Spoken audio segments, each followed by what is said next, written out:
Xavier, zer da Frantziako turra? Dagoen txirrendularitza lasterketarik garrantzitsuena, txirrendularitzak duen erakusleiorik onena, Frantziak bere ondare kultural, arkitektoniko eta historia ondareare zabaltzeko daukan tresnarik eraginkorrenetariko bada, baina uste dut hori oso azaleko ikuspegi bat izango litzatekeela. Sakonean sartu ezkero beste gauza asko eta gaur egungo gizartearen kontraesan asko ere badaudela esango nuke, boterekeria, agintekeria dago, kapitalismo basatia dago, antolatzaile irabazia handiak eta banatu gutxi, beraz, Frantziako turra esango nuke gizartea bizi duen kontraesan askoren bilgune bat ere badela. Horietako haunitz, beharra da ez ditugu ikusten, aipatu dituzun ezaugarria haunitz, baina berezitasunakola jendeari adierazgarriak egiten zaizkionak, baten bat aipatzearren? Txirrendularitzaren mamia txirrendulariak dira, eta munduko txirrendulari onenak beti, salbuesmenen bat kenduta, beti Frantziako turrean daude. Ikusi dituzun tur eta jarraitu dituzun tur guzti horiek aintzat hartuta, irudi hori guzti horien artean argazki bat bi nabarmendu beharko bazenitu? Bat behar bada, 1986an Alpediezen Bernard Hinault eta Greg LeMond, biak taldekide, eskutik helduta helmugaratu ziren, baina hipokresiaren argazkia dela esango nuke. Hipokresiaren argazkia aurreko urtean LeMondek lagundu zion Hinaulti 5. turra irabazten. Hinaultek hitza eman zion urrengo urtean berak lagunduko ziola. Hitza jan egin zuen. Martingala eta trikimailu guztiak asmatu zituen, ahal izan ezkero Greg LeMond menderatzeko. Eta Greg LeMondek aitortu izan du Alpedie osoa, beldurrak aidean igo zuela, ez eraso joko ziolako, baizik eta Frantziaren artean eta beste zerbait gertatu zitekelako. Beraz, uste dut argazkietariko bat hori dela. Txirrendularitzaren historian uste dut beste argazkietako bat, gauza asko laburbiltzen dituelako, 1988an izan zen txirrendularien greba.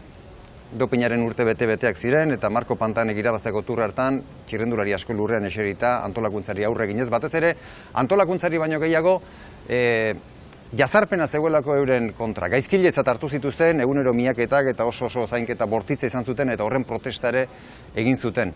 Eta beste argazkietako bat uste dut orain dela berrik ikusi genuen, 2020an, ustekabean, Pogačarrek azkeneko erlojaren kontrako saioan Roglic'i horiek kendu zion.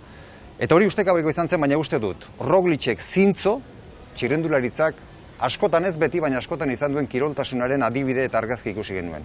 Bere erkidea, bihotzez, benetan, besarkatu egin zuen eta zoriondu egin zen. Uste dut hori oso esanguratsua dela eta zabaldu beharreko mezu ere badela kiroltasunaren ikuspegitik.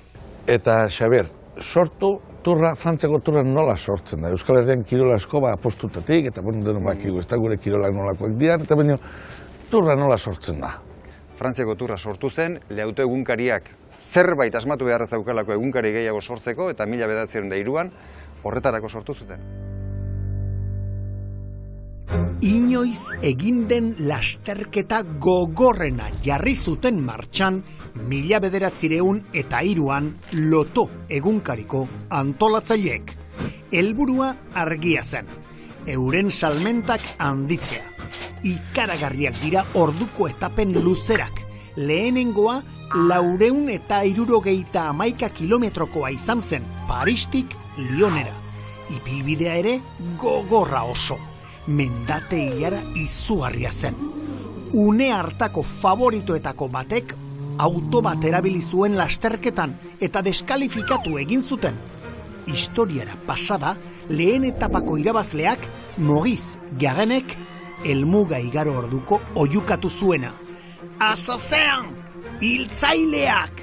Egunkariak bere helburua lortu zuen. Salmentak 3 iztu zituen.